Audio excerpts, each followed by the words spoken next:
This Yes, conference will now be recorded. thank you for joining us for today's webinar. My name is Hemlata Yuvraj, and I'm currently working as an assistant college advisor at Pathway School, Gurgaon. Our topic for today is Indian students' global choices. Where do we currently stand? And in conversation with Ms. Rajika Bandari. Uh, Dr. Rajika Bandari is the president and CEO of the IC3 Institute, leading the institute's work in the US, India, and globally. Prior to joining IC3, Dr. Bandari served for over a decade in the senior roles in the Institute of International Education, where she shaped and led IIE's global and groundbreaking research and impact studies, which is focused on academic mobility. A global expert in international higher education, Dr. Bandari is a frequent speaker, a writer, and has authored 6 books and numerous book chapters and reports. Dr. Bandari has served on the US National Commission for UNESCO and was one of the 100 recipients awarded to be the IIE Centennial Medal in 2019, marking the Institute's 100th anniversary. A product of global student mobility herself, she holds a Bachelor of Arts honors in psychology from the University of Delhi in India and a PhD in psychology from North Carolina State University. We also have 4 students from India who are participating at the webinar today. Trishan from Shiv Nadar School, Noida. Navya Khanha from Sri Ram School, Gurgaon, Chaitanya Nair from Pathway School, Gurgaon, and Karthik from Stonehill International School. Just an initial task before we get started. If you have any questions during the presentation, please type it on the chat box and I will bring them up post the presentation. We will also have time for some questions at the end. And now, without any further delay, I hand it over to Dr. Rajika Bandari. Thank you.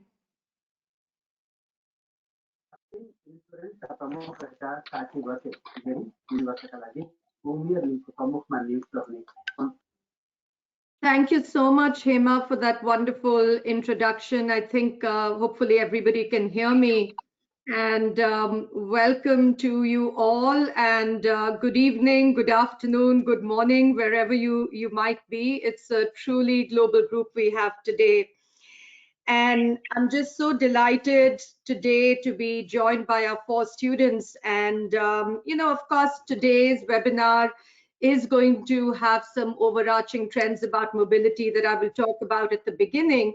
But when we first started planning this webinar, we were living in a very different time.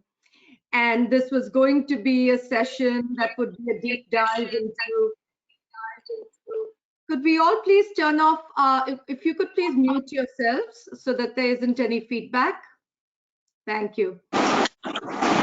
And when we first started out, this was going to be a deep dive into what trends have been over time, what will future growth look like, some projections. And then, of course, we know everything changed in our world a couple of months ago.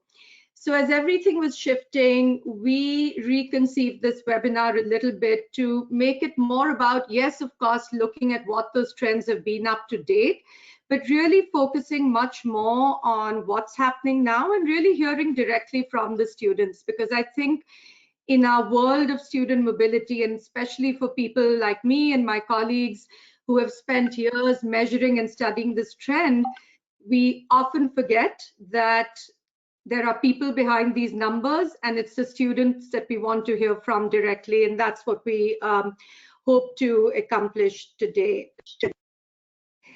Now, before we get to that, I want to share a story with you because, let me just advance this. I want to share a story with you because behind every student number is a story of education and transformation. So I'm going to share with you today about this woman named Anandibai Joshi. And I don't expect that any of you will know her because she lived in the 19th century. And in 1886 was one of the first Indian students ever to graduate from a foreign university in the US, from the Women's Medical College in Philadelphia, which, as some of you might already on the call be guessing, is today part of Drexel University School of Medicine. Dr. Joshi returned to India and became the first ever licensed woman doctor to practice in the country. Now, why is Anandibai's story important? It's important because it was the start of a long and sustained relationship that Indian students have had primarily with the West, but also with other countries, where so many thousands of students have gone abroad over the years for their advanced studies. Her story is also important because even 134 years later, it's clear that what motivates Indian students and their families is educational opportunity. Fast forward all these years, we know that the number of Indian students going abroad has increased astronomically. And the question is, how many students are going abroad? Now, this is not an easy question to answer because it depends on what data you're looking at. So I'm going to share two different numbers with you that are really quite different. So UNESCO, the UNESCO Institute of Statistics, tells us that in 2017, there were 132,000 or just over 3 lakh Indian students studying abroad.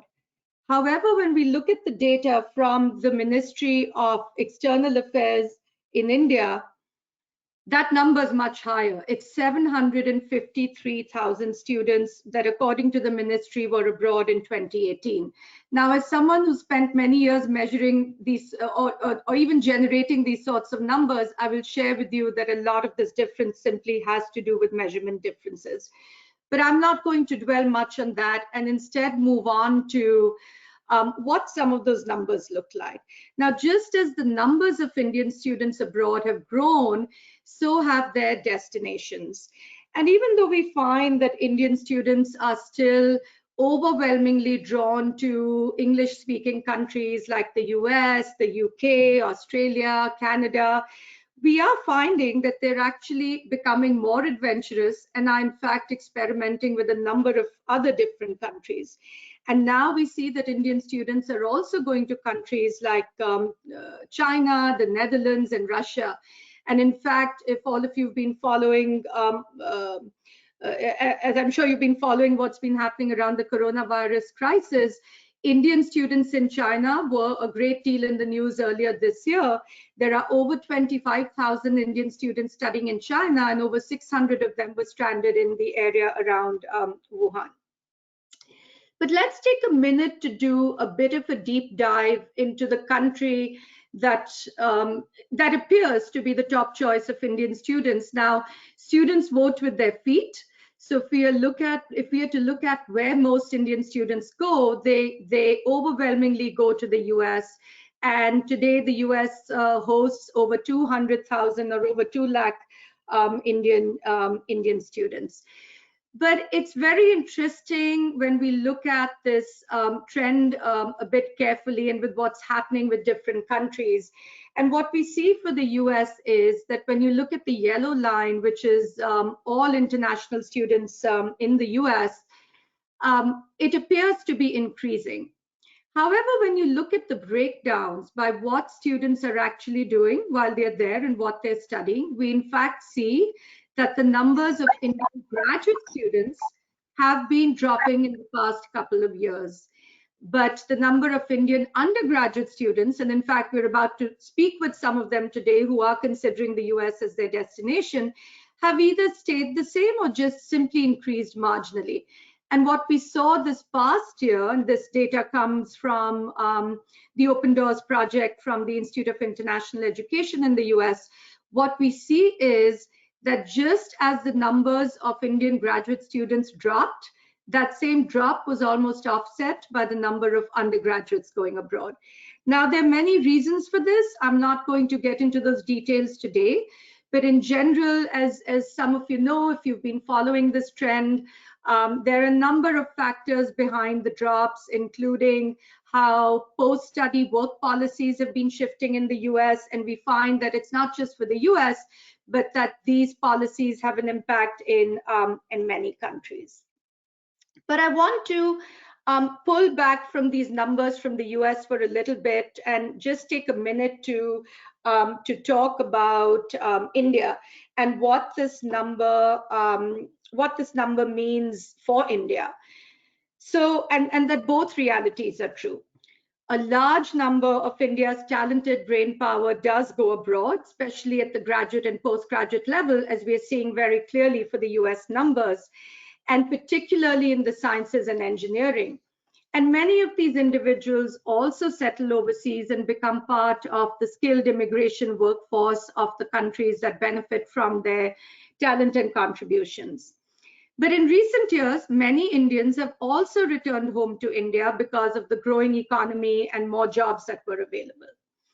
On the other hand, and this is important to keep in mind, despite these large numbers of students going abroad, proportionally, the number of Indian students who go abroad represent only 1% of all higher education enrollment in India, which means that there are still 99% of Indian students who are still studying at home, and that Indian institutions will need to figure out how to meet this demand at home.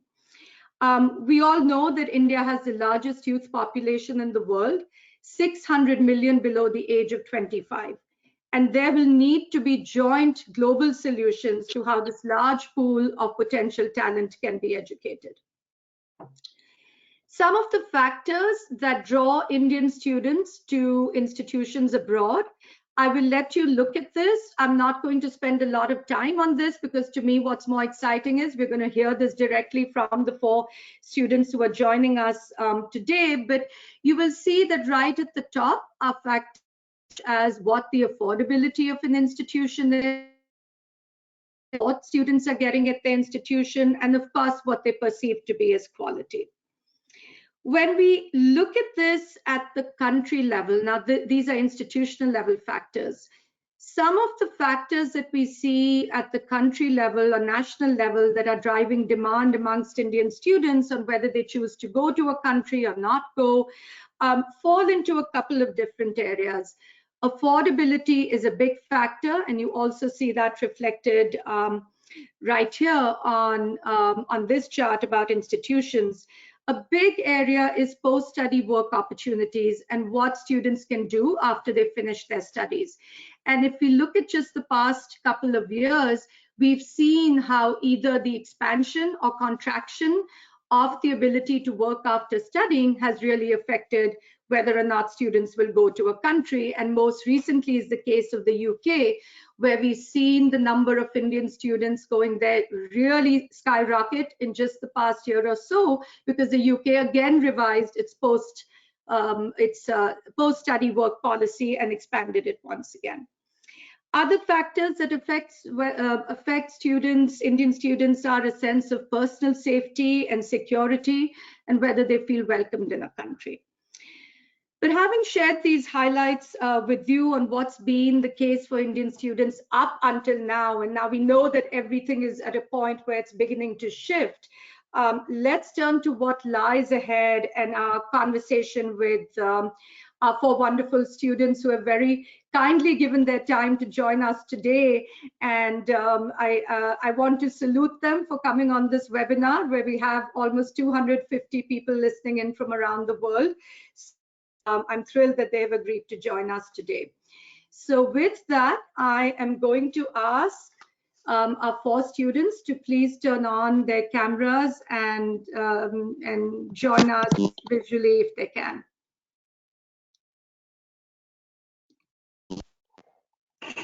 Excellent. And as they're coming on board, let me quickly share a little bit with you about them that they shared with me a few days ago.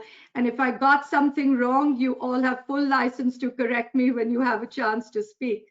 So first we have Karthik, who's based in Chennai. And Karthik tells me that he has considered studying in the US, the UK, and Singapore, and he's interested in physics. We have Trishan, who has also applied to the US and the UK, but also is considering Ashoka University in India. And Trishan, if I got this right, you're interested in psychology and entrepreneurship, but you will correct me if I'm wrong on that.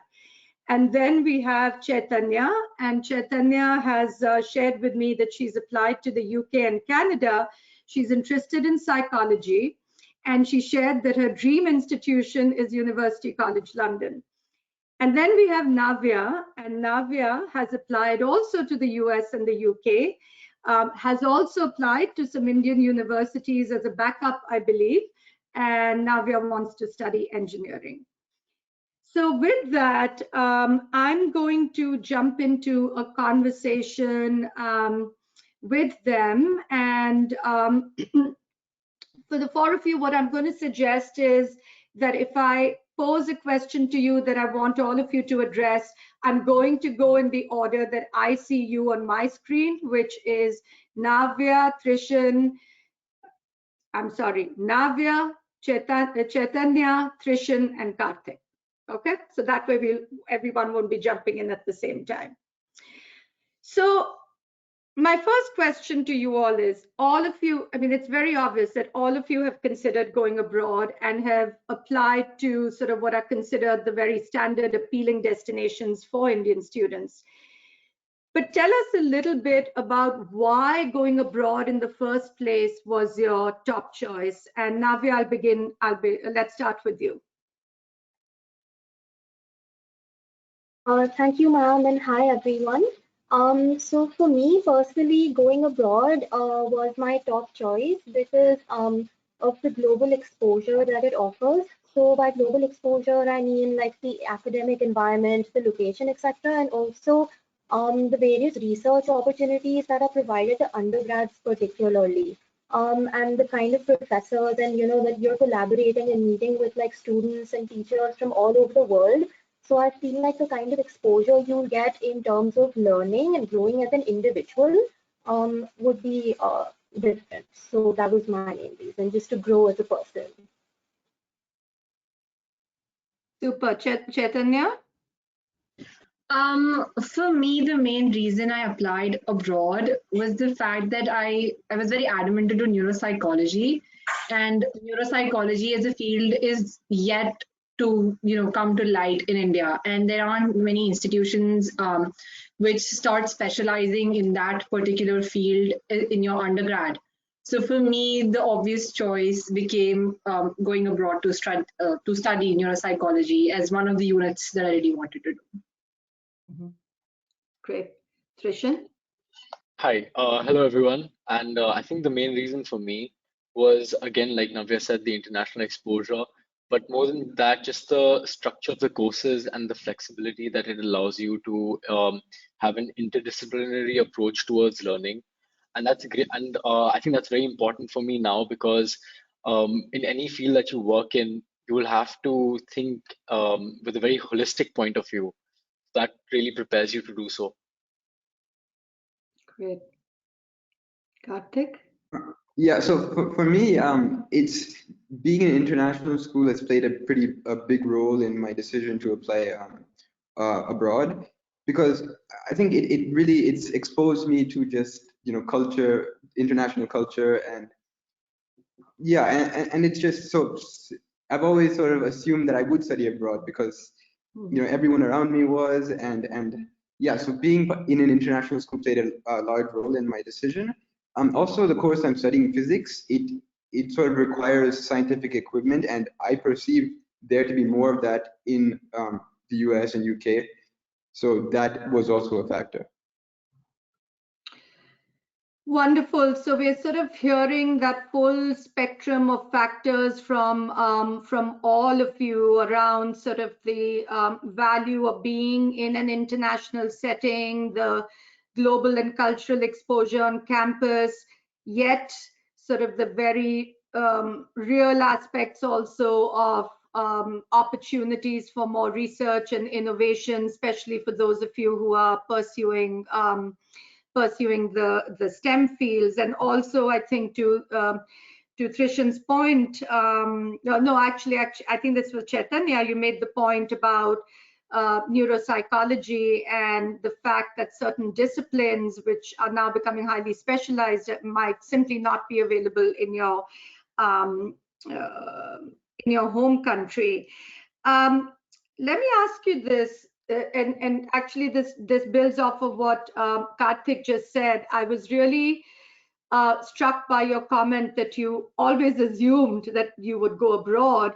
and that it seems like this was sort of, your family assumed this, you assumed this, your family supported this. It's a good lead into a question around how did you all make your decisions? Who were your biggest influencers as you started to gain more information about what you want to do next? Is it India? Is it abroad? What should you be studying? How should you be doing it? Who were your influencers? Who helped you obtain information, understand things better? And also talk to us a little bit about what role your schools, your teachers, and any available counselors played. So let's in order to keep it simple, let's just go with the same order. So Navya, starting with you. Right. So for me, actually, personally, up until grade 10, I wasn't planning on going abroad at all. But in grade 11, when, in school, like Karthik said, actually, we started talking to each other, gaining more information and awareness. And the school's career counselor center played a great role in that. My parents, all, the career counselors, etc. It started giving me, like, I started gaining a lot of knowledge on what, studying abroad would be like, what are the requirements, and that actually influenced me to apply abroad and gave me the confidence that, if I have a shot at it, I should take it. Other than that, school and has played a really, really huge role in this as well. I mean, the career counseling center has been there at like every step, guiding us, giving us information, planning, etc. So, for example, like we had platforms like Cialco where we could like plan and organize everything, just to keep it in place. Moreover, we would have like alumni talks, we would have career fairs, we would have different sessions regarding the SAT, essay writing, all of that, which really gave me a lot of awareness. And every step of the way, then we were assigned personal counselors as well, who would just, it would be like a personal connect sort of thing. So they were there at every step, and that gave me a lot of awareness. And I was actually really excited by the idea of just, learning more and gaining that exposure. So that actually led me to fly abroad. Chaitanya? I'm going to build on what Navya said. Basically, all the steps that her school took were also the initiatives that my school took. Other than that, I feel like my mother was one of, the key people who's pushing me to go abroad and study, because she was the one who decided to switch my school from CBSE after grade 10 to IB, because she thought that in a way it will be really good for me to know different perspectives rather than just knowing what I traditionally was studying in CBSE. So that's the reason I shifted to IB school. And I feel that I didn't have the idea to go and study abroad when I was till grade 10, but in grade 11, when I came to this new school and I had this new idea, I just kind of, thought about if I'm studying an international school, why not study internationally at a global level? So why to limit myself to a particular country, or to limit the perspectives that I have and not take into account multiple perspectives? So yeah. Yeah, super. Rishan? Yeah, I again had a lot of help from my career counselors at school. My parents, everyone really helped me, guided me. But I think what really drove me towards keeping international colleges as my first option was the career structure. I was a course structure, because again, like, the concept of majors and minors is not very common in India, and to mix and match things, I think that that's very important for me, because I or nobody can be so 110% sure about what they're going to be doing in the future. One, that, and of course, as Navya and both Chaitanya said, the international exposure to learn about new cultures, meet different people, to actually go out into the world without your parents shielding you and protecting you from everything. I think that is very important, because it really teaches you so much than what is taught inside the colleges. Absolutely. Yeah, wonderful insights. Karthik? Yeah, so for me, part of the reason that made it so easy for me to apply abroad and was the fact that we had support at school. So, any application would sort of be managed, and sort of we would be taken through how to apply, basically, and that helped. helped me gain confidence in applying abroad. And yeah, also just having teachers from all over the world, they tell you about these things, and you're just curious, things like that. They make you want to experience new things, as people have said,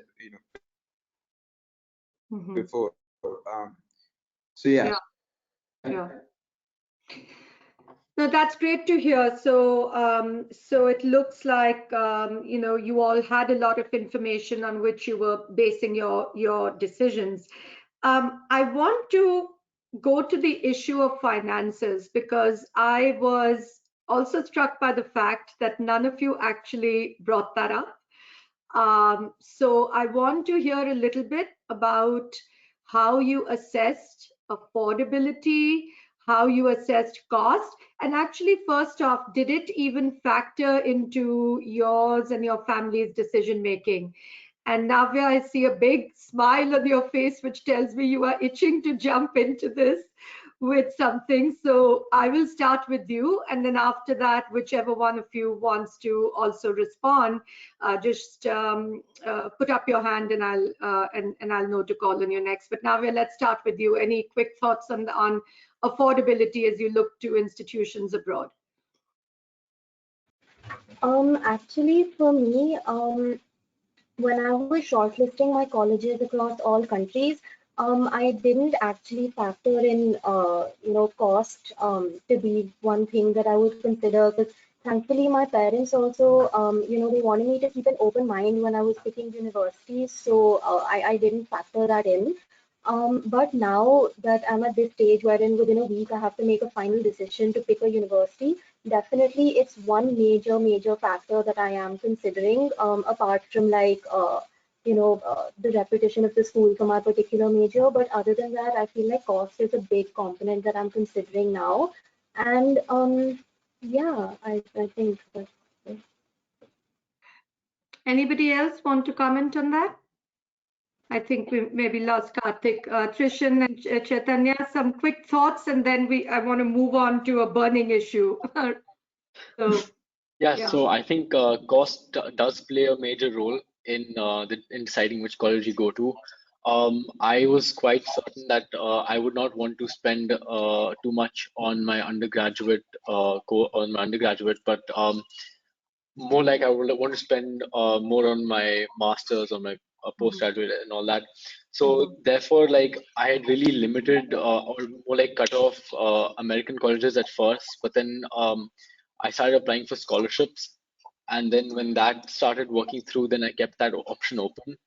And I think it really varies from person to person depending on what they want to achieve and like what priorities they have. So that's all, but like definitely it is a major factor that decides which college you go to. Sure. Chaitanya, quick thoughts on that? I mean, it's the same as Trishan. For me, I just completely cut out US for the fact that I thought it was too expensive. But I feel that now I regret it because US offers more scholarships than UK. So yeah, so even Canada for that matter doesn't offer that many scholarships.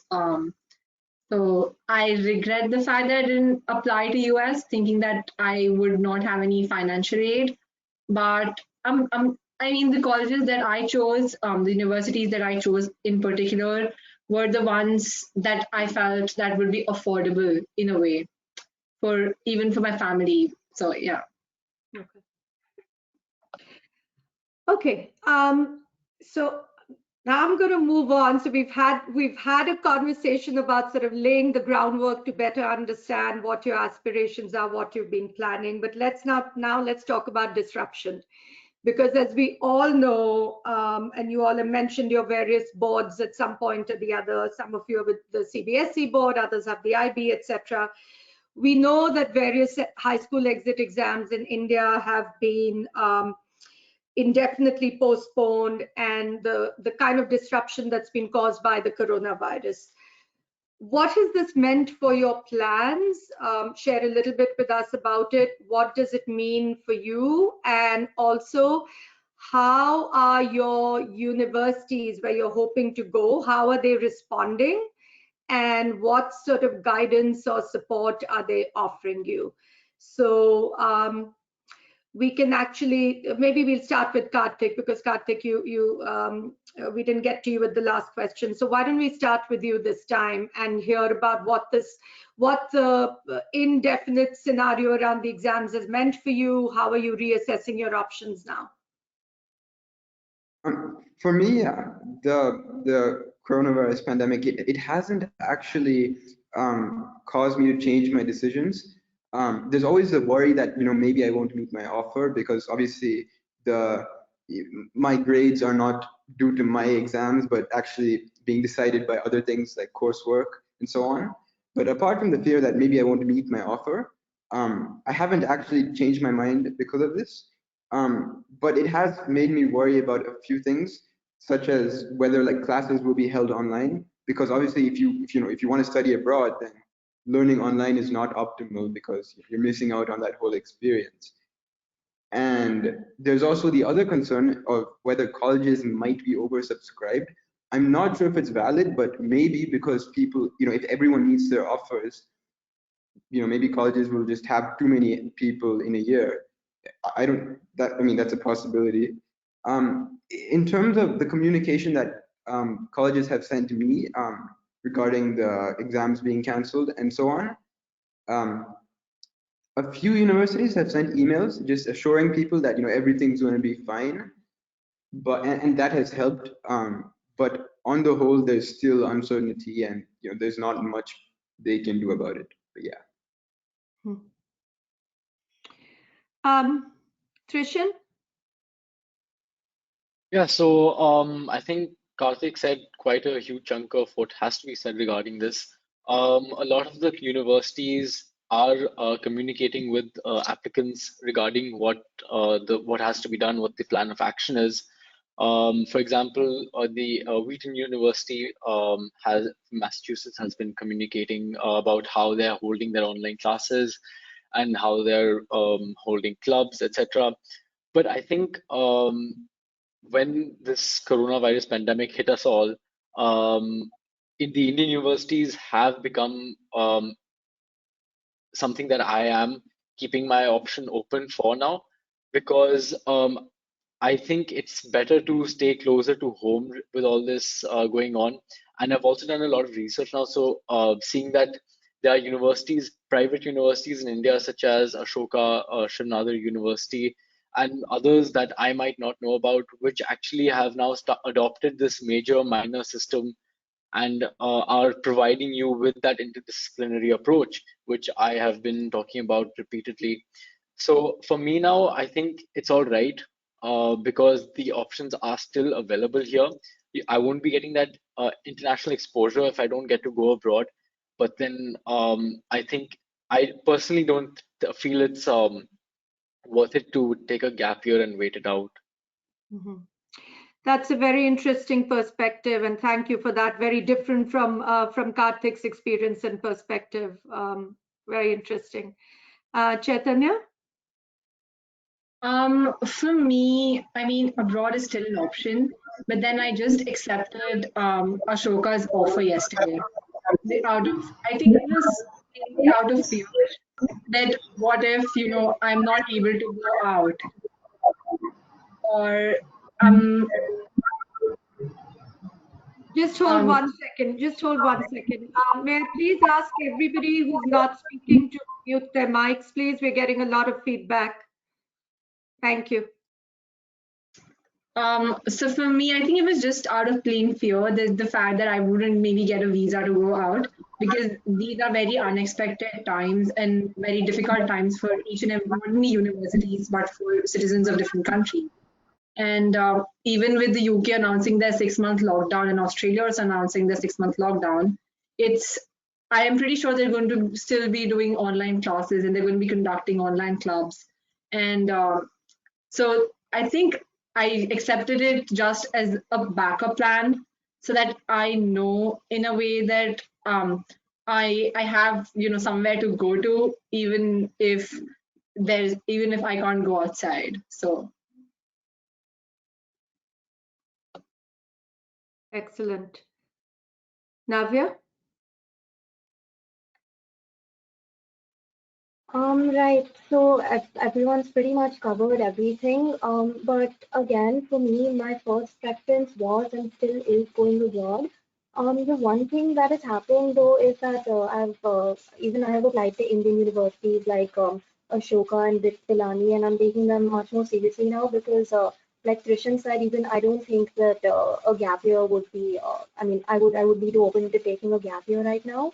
So definitely I'm considering those really seriously. But other than that, like some universities from abroad that have, I mean, all of them actually have been communicating, sorry, and have been really supportive. So some of them have actually given us like clear options about what's going to happen. Either there's going to be online classes, or if everything is okay, they're going to start in the fall, or it's going to be like a deferred entry, say they defer it to like spring or something like that. Other than that, yeah, there is that issue like Chaitanya was talking about the visas for international students, which is one thing I'm worried about again. But universities have been really supportive about it. But no doubt, I am considering Indian universities really seriously now. Quick question, and Karthik touched on this, but I think it was Karthik who touched on this, but I'd love to sort of have a very quick response to, do you think, I mean, given where we are moving with so much moving online, do you think the online learning is going, that if you really wanted to go abroad, do you think the online learning is going to replace that desire for a more traditional in-person experience? Anybody?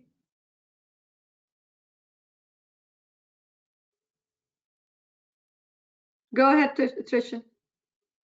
I personally feel that if classes are to be held online, it just loses the main reason why students go for international universities. I'm sure there are others who hold a different opinion, but that cultural growth or growth as a person, as an individual, I feel will be lost if classes are held online. And therefore, if one is to attend international classes, I don't see the reason why they're going to go to a foreign university. Yeah. Um, Karthik? Yeah. Adding on to what Tristan said, it's with how things are going right now, it seems pretty likely that they will hold online classes, and I'm fine with it for like a week or something. But if it's obviously if it extends over that, then it becomes somewhat of a problem because you lose that experience. But yeah. Yeah. Okay, so we're going to pretty quickly move into our next section where we will open it up for a Q&A with everybody who's joined us today. But before we do that, this is sort of like almost like a rapid round question. And so I'm looking for a quick response that, and I know that things are sort of now in a bit of a gray area, and it was really illuminating to hear both for you, Trishan, and I think it was Chaitanya, yes, how both of you are now reassessing your domestic versus global options now based on what's happening. So that was very interesting to hear that nuance. But even so, as we sort of think to the future and the fact that it appears from what we've heard today that for all of you, all things being equal, which of course we know right now are not, your top choice was to go abroad. So if we hold that idea for a minute and we think about the fact that countries like, the major destination countries like the US, the UK, Canada, and others welcome international students, the institutions there welcome them. As we've heard from you, you're receiving terrific support from institutions where you currently have offers of admission. What would be one thing you would want your future university and your future classmates to know as you embark on that journey? Just one thing you would want them to know. So we will go with whoever puts up their hand first. So put your hand up, unmute yourself, and let's do this as a rapid round. Don't deliberate too much, just any one thing. Yeah, Karthik. I'm a nice person. Great. Like I'm kind. Wonderful. Let's keep going. Who wants to go next? Okay, Trish, Navya, let's go with you. Okay, I just want to say that we're all going to be in the same boat. We're probably going to cry together, laugh together, party together, study together. So let's just get through it and create a lot of memories. Okay, wonderful sentiments there, Trishan. Yeah, this is a tough question to answer, honestly, but I really feel that I would like to like everyone to know that it would be great to experience and make new this international culture and make new friends, etc.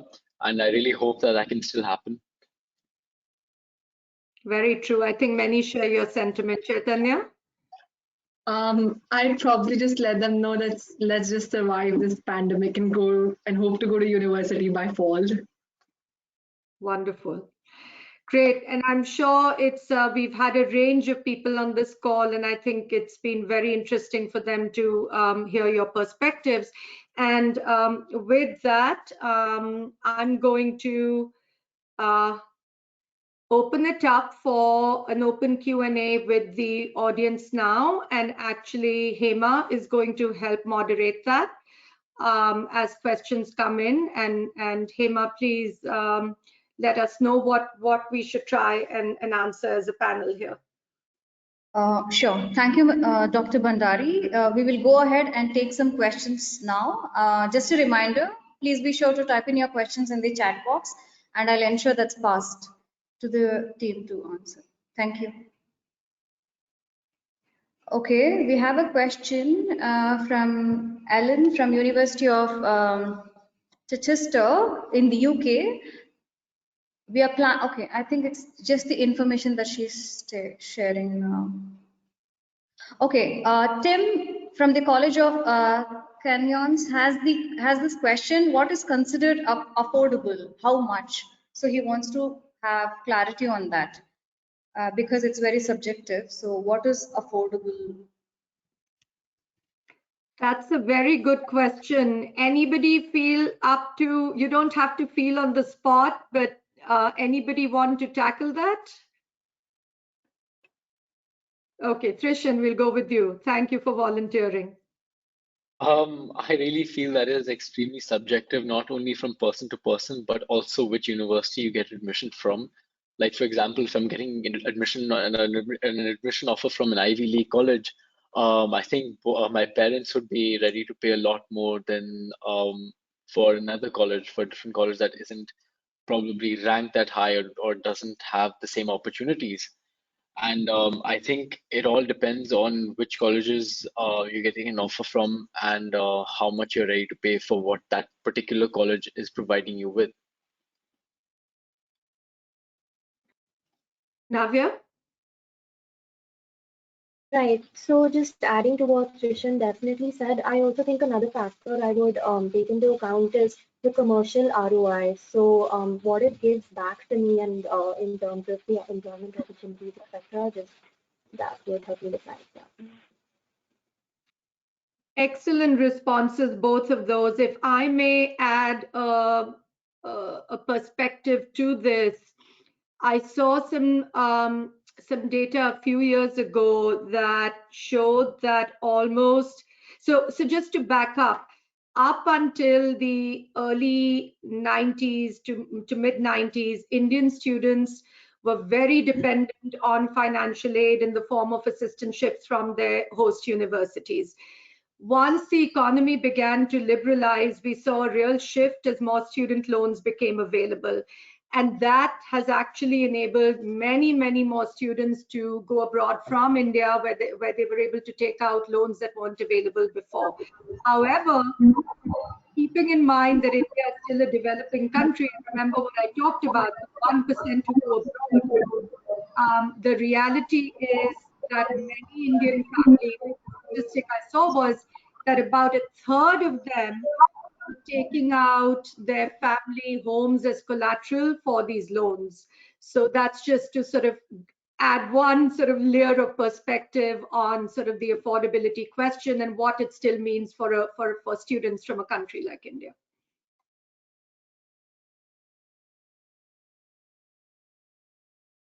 We have this next question. do you think this COVID situation will make admissions? Okay, there are so many questions coming in, so I need to. Do you think this COVID situation will make admissions to the Indian universities this year more competitive or challenging? Question by Ms. Vaishali. Thank you. Anyone want to take that, Navya? Want to go? Yeah. Right. So talking personally, also like I wasn't considering Indian universities that seriously earlier, but now even I mean, I am taking them up as well.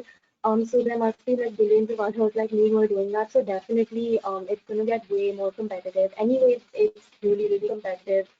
With so many people applying, so it's definitely going to increase and it's going to get harder. But I'm just hoping for the best. Chaitanya, you had put your hand up. Yeah. So it's gonna get competitive. Also, this is like I'm telling you my personal experience that my friends who weren't considering Indian universities at all are now all of a sudden considering to apply to universities like Ashoka, Shiv Nadar, or OP Jindal at this point because they feel that they won't, have the opportunity to go out. So I was also attending this seminar that was being conducted by Ashoka, and the admissions officer did in fact mention the fact that they're receiving bulks of applications in their last round now, especially as it's nearing to the deadline, than they had received in the first, second, or the third round. So I feel like the competition is going to get higher, and people are going to choose Indian universities now over international universities. And I will just say that, not at all to promote any university over another, whatever. That's not my job or role on this webinar. But it's a very interesting observation you all have made around how to weigh domestic and global options, but also some points that came up earlier, which Trishan made about how when he started taking a more careful look at Ashoka, and he discovered all of sort of the innovation and interdisciplinary options, which had you not delved in deeper, you would have continued to think only existed abroad. So I think if I'm hearing correctly, one of the takeaways here is let's pay more attention to what's already in our own backyard and not forget that and take a closer look. Yeah, Trishan, you want to say something? Go ahead. Yeah, it's not just like Ashoka University. I think most of the private universities are now doing so, like Shiv Nadar University and OP Jindal too. And I think that these universities really open up a lot of doors for all those Indian students who haven't been. So all that really does make a difference, and yeah, a lot of private universities are giving the options now to the students. Yeah, absolutely. Emma, I think we're ready for another question.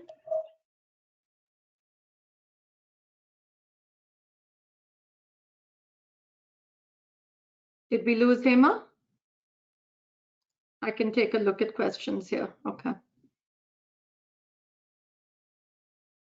Rajika, would you want me to help so you can? I can see them, Garima. I see a really good one here. Let me read it out because this takes us to a slightly different topic.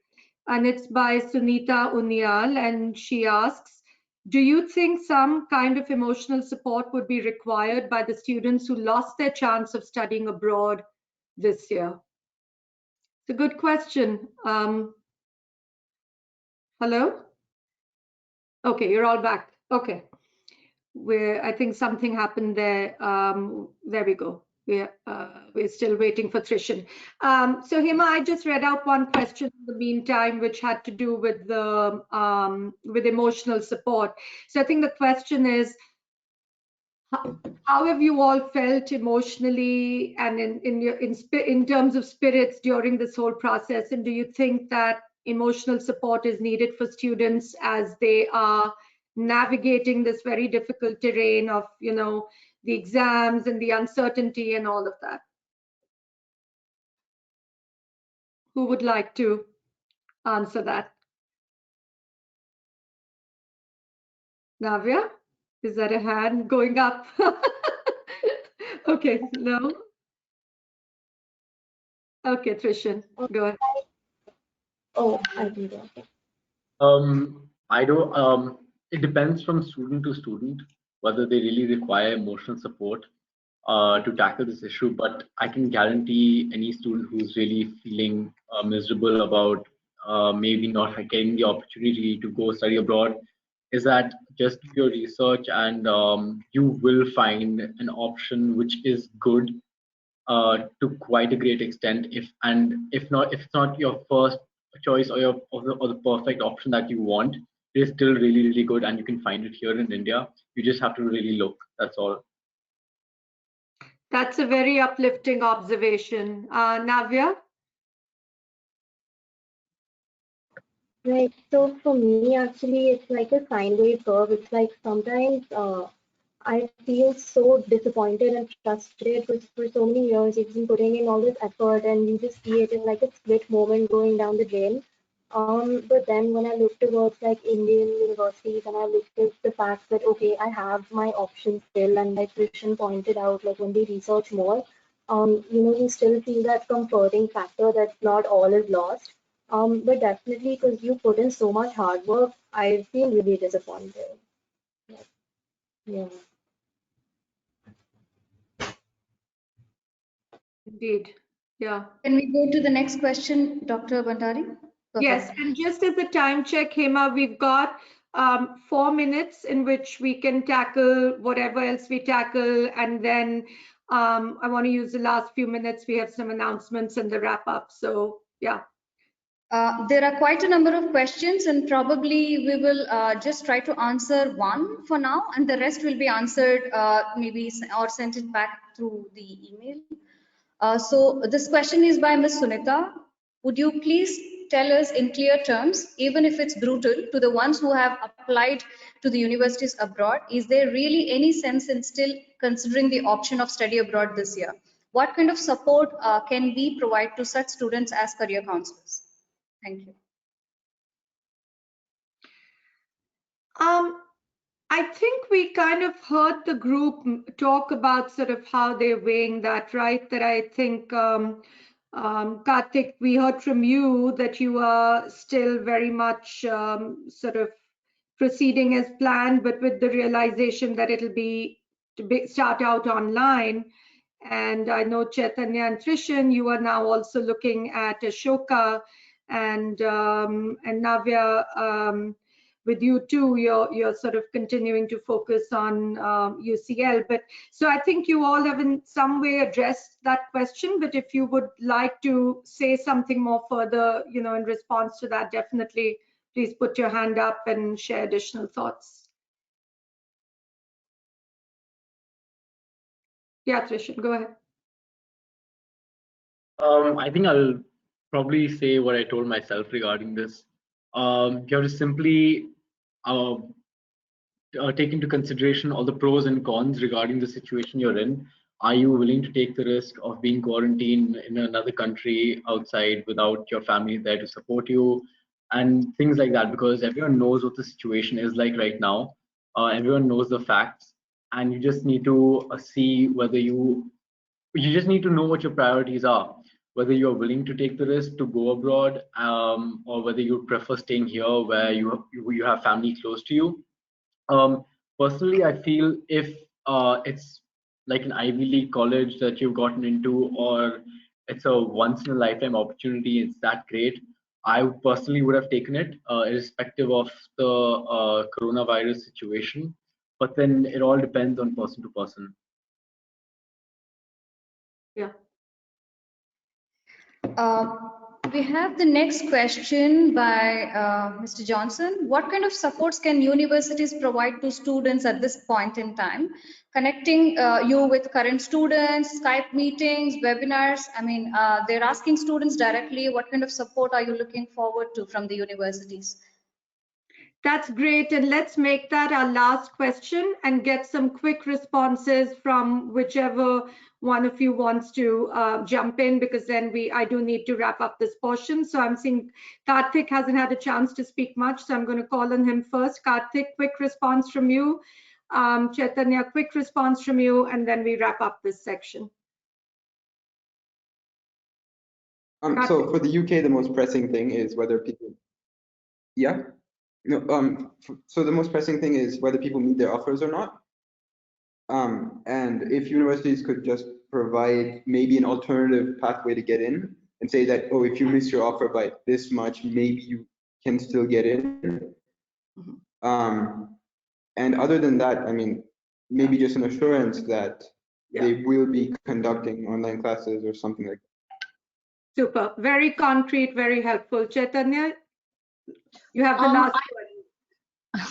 I think what the universities should do is that they should give us clarity of what's going to happen, because a lot of the universities in the UK and in the Canada have not given us clarity whether they're going to be going forward with the fall 2020, or are they going to be completely moving online, and what, especially with the fee structure, that is also what we're concerned about right now. Because if we're going online, then the fees should be altered in a way, and so yeah, that's what I am concerned about personally at this point. Okay, super. Thank you for that. Again, very concrete asks of future universities. So I think a lot of takeaways there. With that, I'm going to wrap up the Q&A.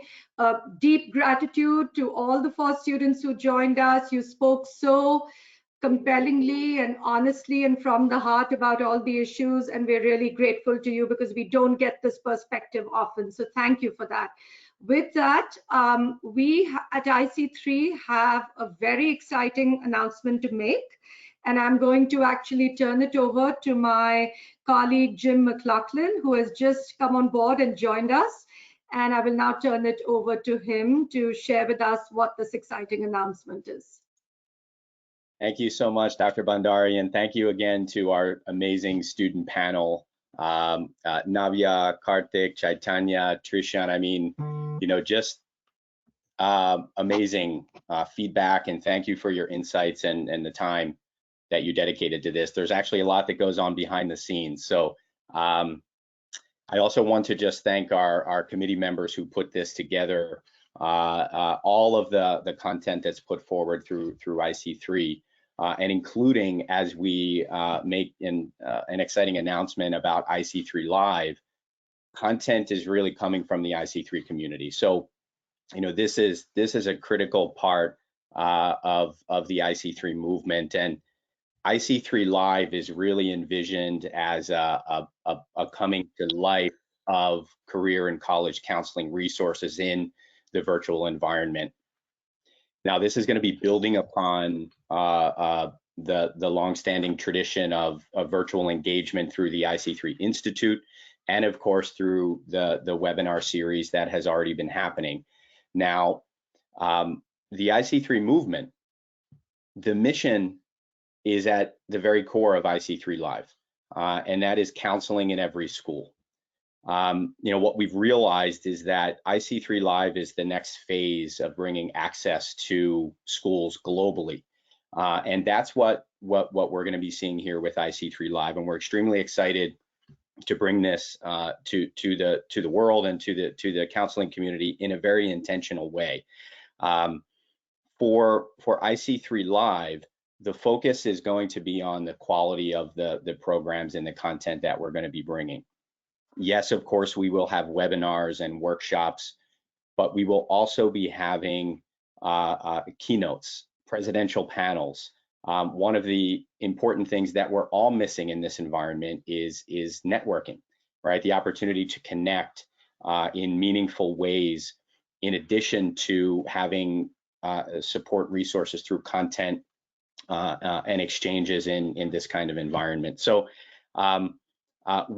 what we also want to add to this is that there is an incredible treasure trove of resources available globally through IC3, and in addition to some of the live programming and events that will happen through IC3 Live, there will be ongoing access and open access to content that we have, that our committees have built, that the IC3 community and the global community has built. So we're really excited to make this announcement. We just shared the new logo with our committee members yesterday, and we're just thrilled. As you can see, it does represent sort of a blooming of knowledge, a blooming of sharing content and resources with one another. So this idea of lifelong learning and this idea of instilling a growth mindset in ourselves and in our students is really going to be coming to life through IC3 Live. So with that, stay tuned. There's a lot more to come with regards to IC3 Live, and we'll be sharing that certainly with all of our community members and globally through our platforms here at IC3. So with that, thank you again to the audience for, we had an amazing response. We had the streaming on Facebook Live. We had, of course, the streaming here through GoTo. The recording will be made available, as is true with all of the content, that we put out there, and that will be openly accessible. So hopefully you'll have a chance, to revisit this, as there's a lot of really good content here. And we look forward to seeing you again. Thank you once again to all of the IC3 leadership committees involved in putting this program together. Thank you to Hema for moderating. Thanks to Dr. Bhandari for leading the discussion. And most importantly, thank you so much to our students, Navya, Karthik, Chaitanya, and Trishan. All the best, stay healthy. We'll see you soon.